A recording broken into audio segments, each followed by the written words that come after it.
Hi, and welcome to Truth Matters. My name is Lynn, and with this podcast, I'm hoping to shine a light on a range of topics, whether Irish, regional, or global, and whether environmental, cultural, or political. Because the truth matters. It's 2026 and a belated Happy New Year, or early Chinese New Year, to you. This new series of Truth Matters will cover environment and justice matters. No doubt there will be occasions when I go back to the Democracy Matters series, but the recent global upheavals has meant that many people are now familiar with the playbook for the undermining of democracy, and countries are hopefully making plans to counteract it. Europe in particular needs to step up and take a leadership role along with those other middle countries proposed by the Canadian Prime Minister Mark Carney. So in this episode of Truth Matters, not so new, New Year and travels to Taiwan, I'm ruminating on the climate and giving an overview of my recent trip to Taiwan. We're already 1/12 of the way through 2026, and for many it's like a relay race where we're passing from one global crisis to another. We are aware of Steve Bannon's flood the zone premise, but I feel for our journalists who are endeavouring to keep up with activities on the world stage and trying to assess them in a meaningful way before the next crisis lands. And the climate crisis has been virtually forgotten in this new blitz. Deliberately so, I feel. In Ireland, floods have again been happening, courtesy of rain-sodden storms from warming seas. But if you look at much of the coverage of the recent floods in Ireland, it's treated by many as a surprise. No, this should not be a surprise to us, as this is our fate on the Western Seaboard when it comes to the climate crisis. But many appear to be shocked that it is actually happening.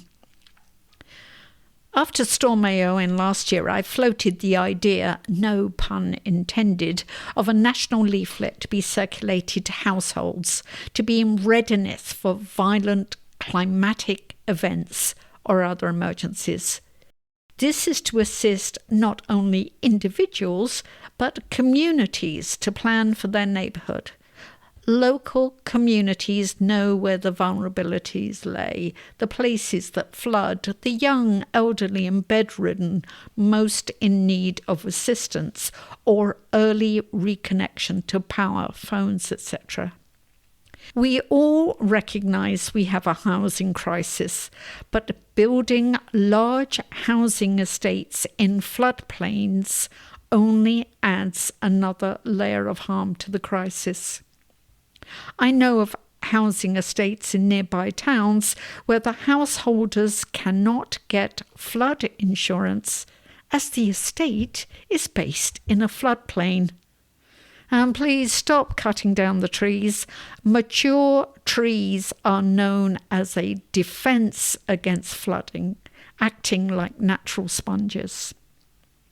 Over the decades, I had a number of riverside tourism outlets that were prone to flooding, which meant that there was always an awareness of making flood relief plans.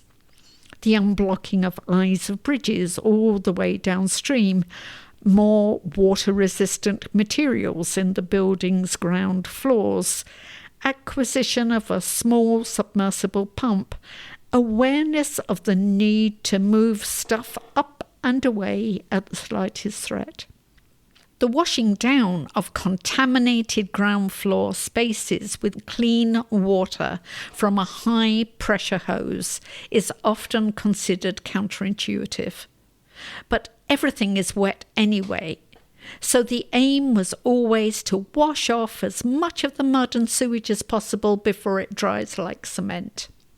an electrical item is just a tad more likely to survive when washed out than if left caked with mud.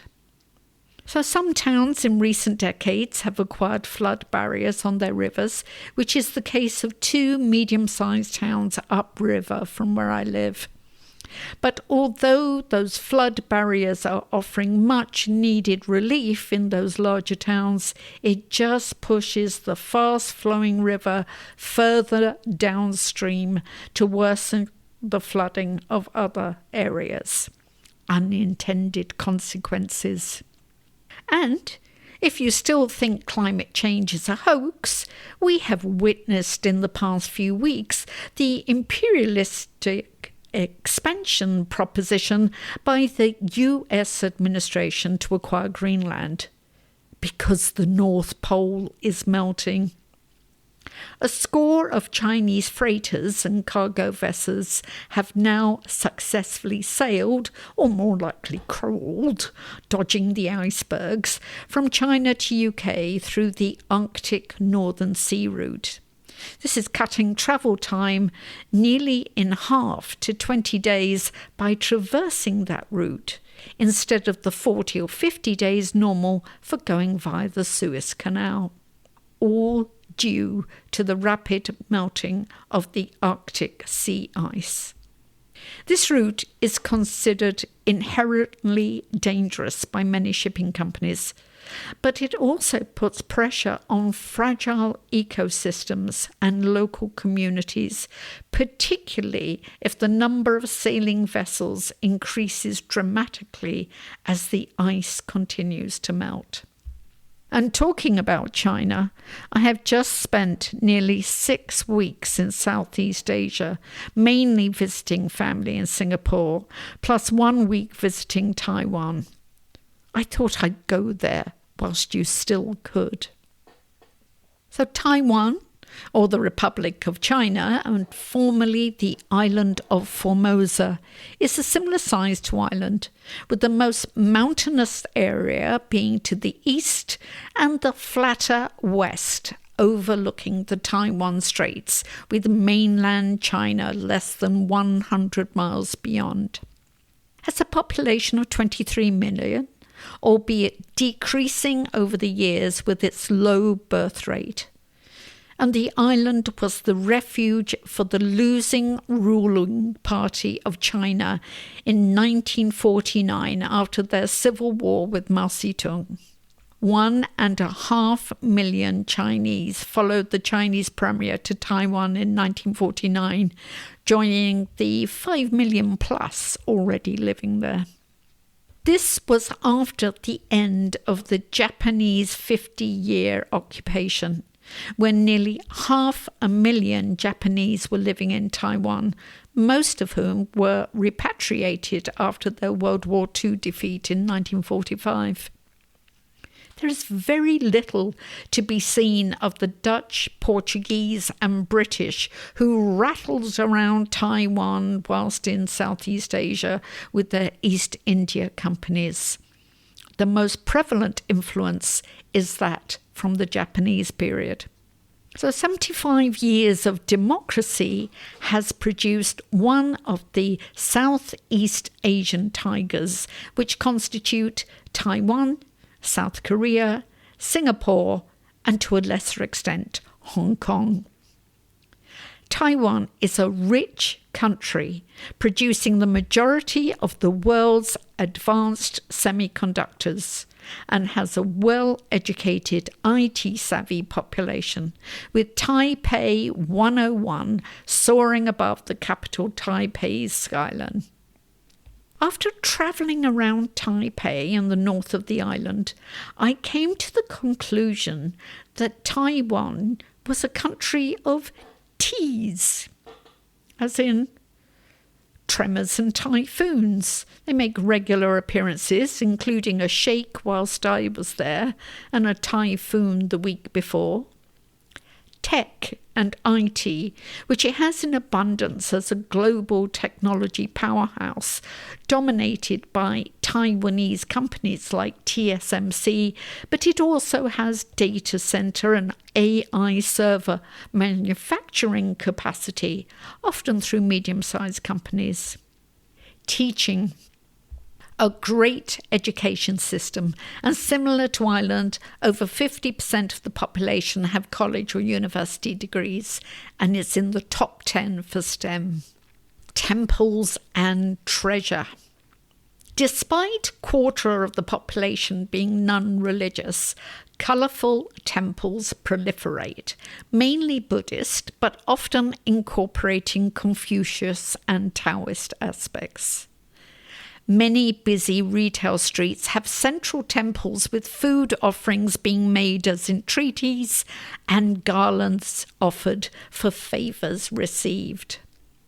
The smell of incense perfumes the walkways, but there is also inherent superstition with a variety of lucky charms on sale. One place I went to had 267 different charms for sale, depending whether you wanted to pursue good luck in wealth, romance, health, success in exams, etc.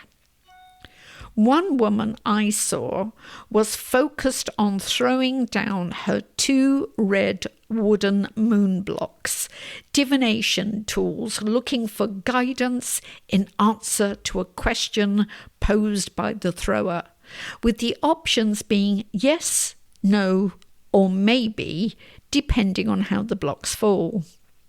In this case, she kept on throwing down the moon blocks, hoping for a different answer to her question. So T is also for treasure, which refers to the National Palace Museum, with 700,000 magnificent artifacts, rare books and artworks, the majority relocated from the Beijing Palace Museum during the retreat of 1949. A revolving display of about 3,000 wondrous artifacts can be seen at the museum, including the famous jade cabbage.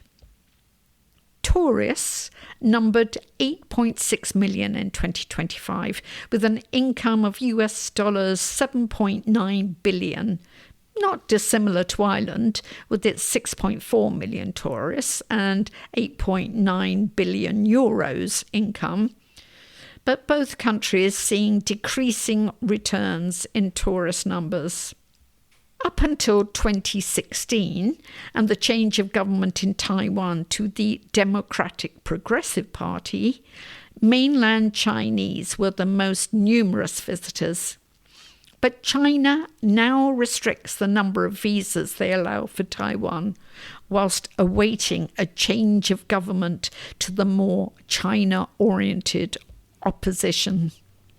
However, Japanese and South Koreans come in hordes, over 1 million each, often at weekends, many crowding into the steep, narrow steps of the lantern streets in the small town of Jufen to the north that were the backdrop to a very successful Japanese anime film. Or maybe releasing huge paper lanterns from the railway tracks of the small town of Shifan, with personal wishes painted onto each colourful side of the lantern. The different colours, of course, depicting good luck in, yes, wealth, romance, health, and everything else you can think of that you would want good luck in. Apparently, women elders make a living by touring the surrounding countryside on their bicycles, collecting paper lanterns wedged in trees or wherever. So, despite the fact that all signage had an English translation, and thank God, given that English is not prevalent, Americans and Europeans are only a very small percentage of tourists to the island, although more numerous as business visitors. So T for trains. The MRT metro system is an effortless way to get around Taipei. Even I managed it without a hiccup. The Taipei main station is a commercial hub as well as the main starting point for the bullet trains that crisscross the island. Fortunately, the aforementioned Chiffon is not a town that the bullet trains will sail through, as the shops and tourists literally spill over onto the railway tracks, releasing lanterns unless a train is coming. Out in the mountainous countryside, there are thermals and tea plantations. I spent a lovely hour with Vanessa, a young woman from Poland, as we joined the locals as we de-stressed with our feet, enjoying the warmth of the sulphur spring waters that the local community had corralled into a communal foot spa pool. Apparently, it wasn't until the Japanese arrived in 1895, with their 50 years annexation of Taiwan, that the efficacies of the sulphur springs were realized and sulphur baths and spas set up. Despite resistance to the Japanese' often brutal colonization, but please note, the fleeing premier in 1949, President Chiang Kai-shek, was also seen by many as a brutal overlord. There is still strong Japanese influence in Taiwan, or Formosa as it was once called. Tribes. There are still remnants of the indigenous people of Taiwan in hill tribes whose language, culture, and traditional methods of hunting are still taught at the local schools. Now, table tennis, well, that's a stretch to find a T, but there is a strong sports culture which includes baseball, basketball, taekwondo, and tennis. I saw some wall climbing gyms that were very popular, and hikers readily take to the hills with well-mapped walking trails. Surfing has also become popular, but wild swimming isn't a thing. Surprising for an island. When I viewed the many mountain lakes, I thought sailing, kayaking and swimming would be popular. But I was told that it was restricted and only one day in the summer was set aside for swimming in lakes with lifeguards on duty. I was told in no uncertain terms that these were water reservoirs for the island, not play areas for the people. My assumption is that this probably dates back to a decree from earlier times when they didn't want potential adversaries hiding up in the hills. The tea plantation farmers are seeing their way of life disappearing, like Ireland, with an ageing community of farmers whose younger family members prefer to get a well-paid tech job than toil on the tea slopes. The small town of Penglin, the centre of tea plantations in the north of the island, has rusting teapots and kettle lamps displayed along the riverfront and as street lighting, depicting an industry in decline.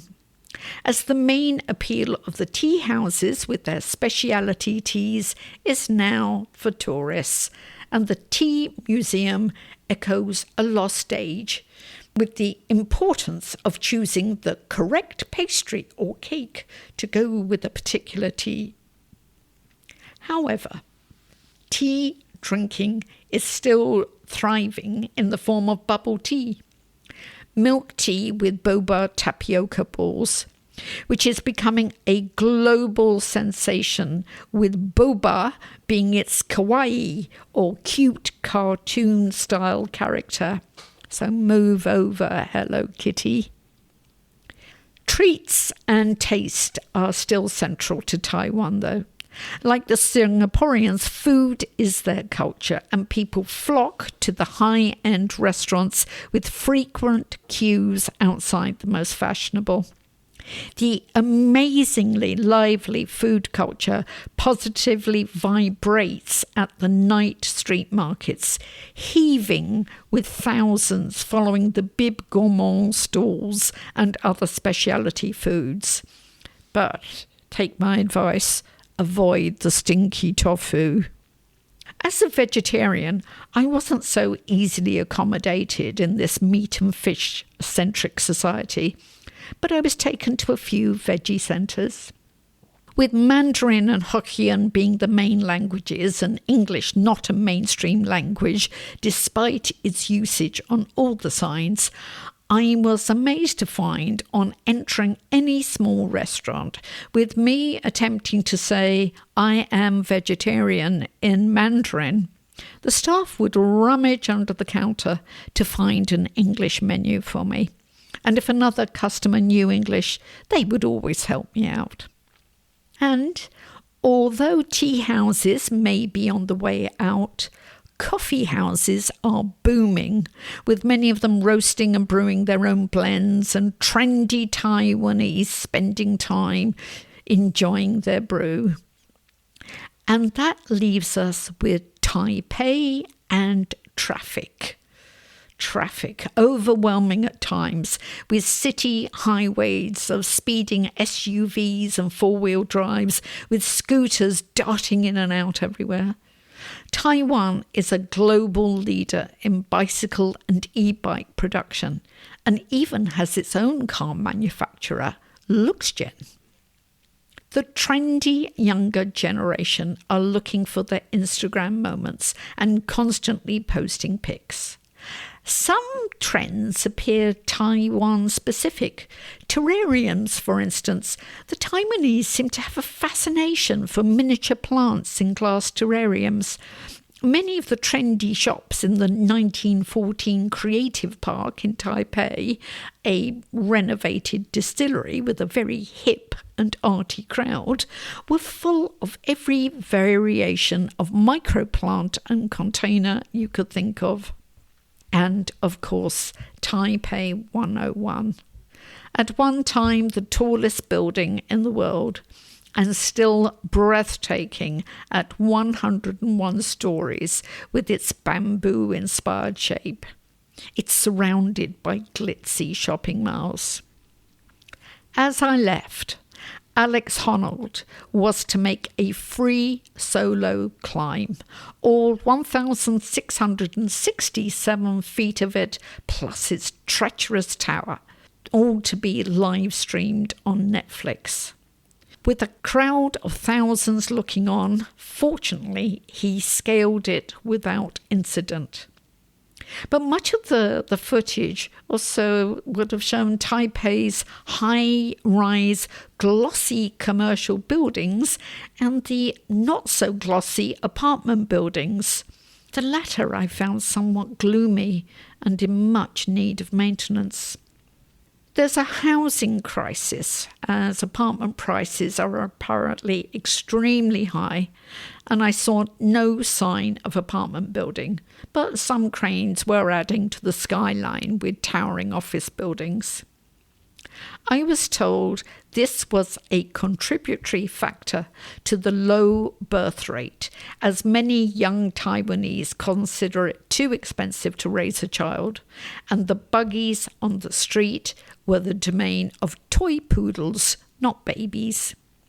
However, there is another undercurrent which may be affecting the birth rate: troops.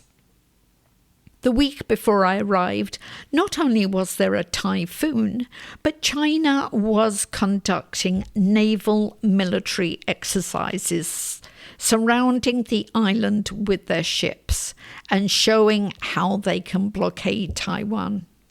The Chinese have also developed ships with extending landing bridges that allow heavy military equipment to be rolled directly off the ship from a distance to land.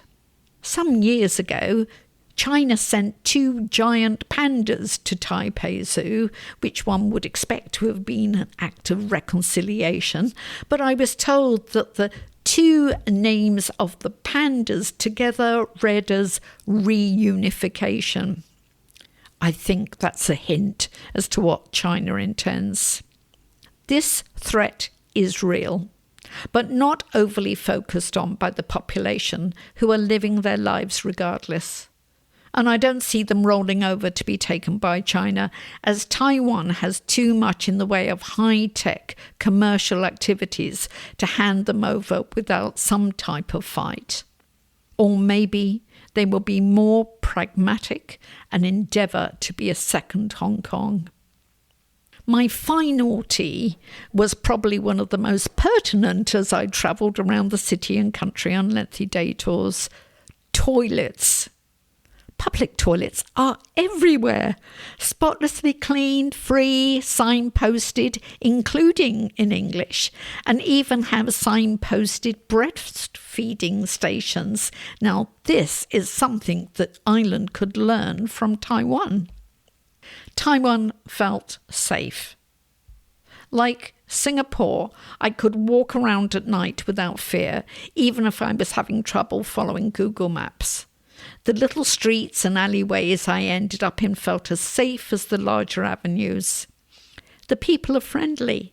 The hotel staff at the small but modern boutique hotel I stayed at were amazingly helpful and welcoming, as were others I encountered. JJ, a Taiwanese American who was visiting family. Kevin, a Taiwan tour guide who went out of his way to be helpful. Dietrich from Australia, who added so much colour and fun to our trips, and many others. Taiwan is not cheap like Thailand, but it is not expensive like Japan either. Although it has its share of ritzy shops, you can have a good time in Taiwan without breaking the bank. Taiwan was a great experience. Go there whilst you can. So I hope to be focusing more on my traditional concerns about the environment this year, plus discussion on some items of social justice, like a planned podcast on Palestine and the West Bank. So this is Lynn, signing off with an episode in the Environment and Justice Matters series of Truth Matters. Thank you for listening, and a happy St. Bridget's weekend. Until the next time.